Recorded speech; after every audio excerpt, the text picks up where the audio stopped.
There is an important emotion in both the prophet Amos and Jesus Christ.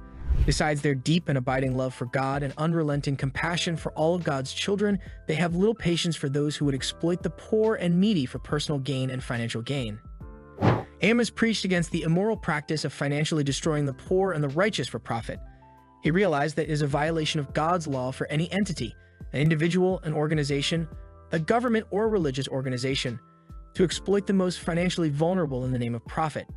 When Jesus famously cleansed the temple, he also made a statement against financial abuse. In Jesus' case, the abuse was in the form of selling sacrificial animals and exchanging money in temples at prices and exchange rates that were predatory, highly inflated, and especially destructive to the poor. To worship and fully participate in the religious life of the Jewish faith in Jesus' day, one had only to exchange the corrupt and idolatrous Roman currency for the Jewish currency accepted in the temple. But the brutal exchange rate only served to line the pockets of the greedy at the expense of the poor, an immoral system of exploitation that corrupted the integrity of the time intended to serve the religious needs of God's people.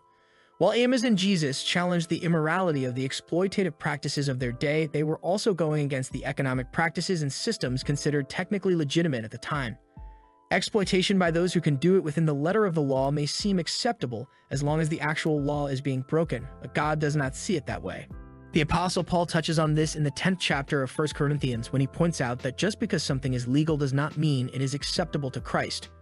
Furthermore, he points out that for a Christian, it is essential to build up others, not hoard energy and wealth for oneself. It raises an important moral and ethical standard that Christians must claim. When governments, businesses, organizations, individuals, and even churches operate within legal frameworks that exploit the most vulnerable for profit, Christians must speak out. It may be legal, but is far from acceptable. Indeed, it is an affront to God when such unethical business practices are allowed to continue without question or challenge. Amos certainly challenged the immoral exploitation of the poor, and Jesus demonstrated the heinous nature of exploiting the poor for profit. He declared such practice to be tantamount to turning God's house into a den of thieves. In our modern world, such immorality not only exists but often increases.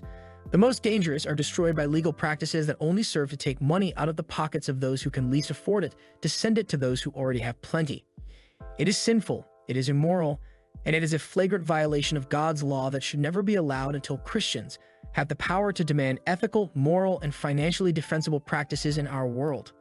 The Christian community's response to questions of property, poverty, and the poor can be drawn in terms of four main perspectives, which have historically overlapped and sometimes coexisted in mutuality or conflict. The first perspective, both chronologically and in continued popularity, is private charity. This was the main form of the Church's relationship with the poor from the 1st to the 16th century. A second perspective complements the remedial work of private philanthropy through preventive welfare efforts through structural change in society.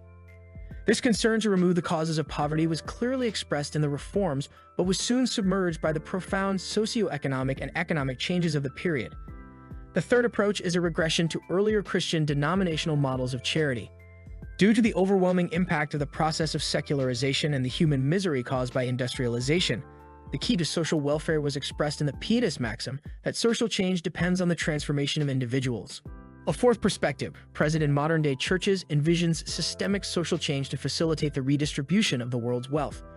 Individual charity is not neglected, but the primary goal is to change the unjust structure of world society. Charity becomes the heart of Christian thought and practice. Augustine describes the Christian pilgrimage to the heavenly city as a traveler's journey home.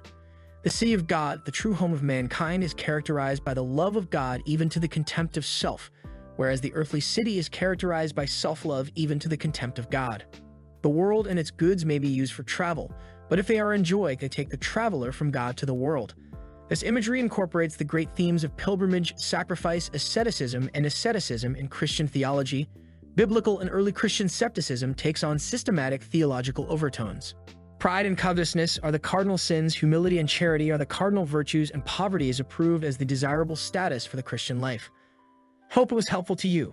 Do like, share, and subscribe to the channel for more.